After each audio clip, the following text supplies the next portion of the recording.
ቴሌግራም በሚያዝያ 2026 አፕዴቱ አዲስ ነገር ይዞ መጥቷል። ቋንቋ አላቅም እንዴት አድርጌ ነው በእንግሊዘኛ ማወራው ብሎ መቸገር ቀረ። እናንተ እንደፈለገ የፈለጋችሁትን ነገር ትሞነጫጭራላችሁ፣ ትጽፋላችሁ። ከዛ በኋላ ራሱ እሱ አስተካክሎ ፊክስ አድርጎ ይሰጣችኋል።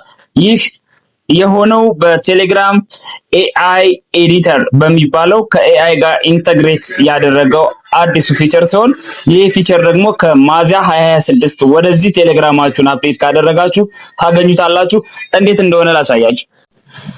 እንደዚህ ከምጻጻፍበት እንግሊዘኛ ከምጽፍበት ወይም ከምልክለት ሰው ቻት ላይ ቴሌግራሜን ከፍትና ከዚህ ጋር ጽፋለሁ። እንደዚህ ብዬ ለምሳሌ አይ አም ሃፒ ለስኪ ልኮላተፍ አንዴ ሶሪ I am happy if okay please eat dinner together this week but anywhere in your convenience ብዬ እንደዚህ ጻፍኩ። ለምሳሌ በቃ እንግሊዘኛ አልችልም ብያችሁ አልችልም። ከዛ ከስር ላይ ሴንድ በላይ በኩል ዋናዋ ነገር እቺ ነች እንግዲህ ተጨመረችው ፊቸር ኤአይ የምትላለች አያችኋት? ይቺ ማለት ነው። ይቺ እሷን አንዴ ስትነኩ እንደዚህ ይመጣላችኋል።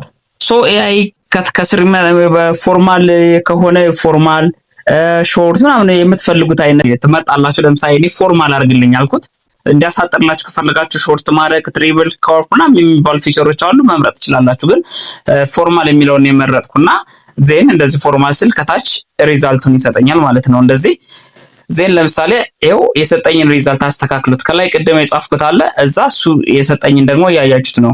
ዩቲዩብ ቢ ሃፒ አፕሪሺየትድ ኢፍ ምናምን ብሎ አስተካክለው ሰጠኝ። ስለዚህ ከዚህ በኋላ ከፈለኩኝ እቺን አፕላይ ካልኩት አፕላይ ስሉት ቅድም ይኸው አፕላይ ልበለውና ላሳያችሁ። ይኸው አመጣልኝ አስገባልኝ ማለት ነው። ቅድም የጻፍኩትን ወይም ደግሞ ያልተስተካከለውን እንግሊዘኛዬን ራሱ እንደዚህ አድርጎ አስተካከለኝ። ከፈለኩ ሴንድ ላለው ማለት ነው እንደዚህ አድርጌ አስተካክላለሁ። ከፈለኩ ደግሞ ይበልጥ ኢምፕሩቭ ለማድረግ አሁንም እቺ ኤአይ የምትለዋን ተጭኜ ፎር አሳጥርልኝ ካልኩት ሾርት የምትለውን እንጫናለሁ። ልክ እንደዚህ በቃ አሳጠረልኝ። ከፈለኩ ኮፒ ብዬ ፔስት ማለት እችላለሁ። አለ ደግሞ አፕላይ ስለው ልክ እንደዚህ ያስገባልኛል ማለት ነው። ስለዚህ እንግሊዘኛ ቻላችሁና አቀላጥፋችሁ ተናገራችሁ አልተናገራችሁ እንደዚህ የምትጽፉትን ጽፋችሁ ኤአዩ ራሱ ያስተካክልላችሁና ሀሪፍ እንግሊዘኛ ቻተር ያደርጋችኋል ማለት ነው። ፔስ ይመቻችሁ።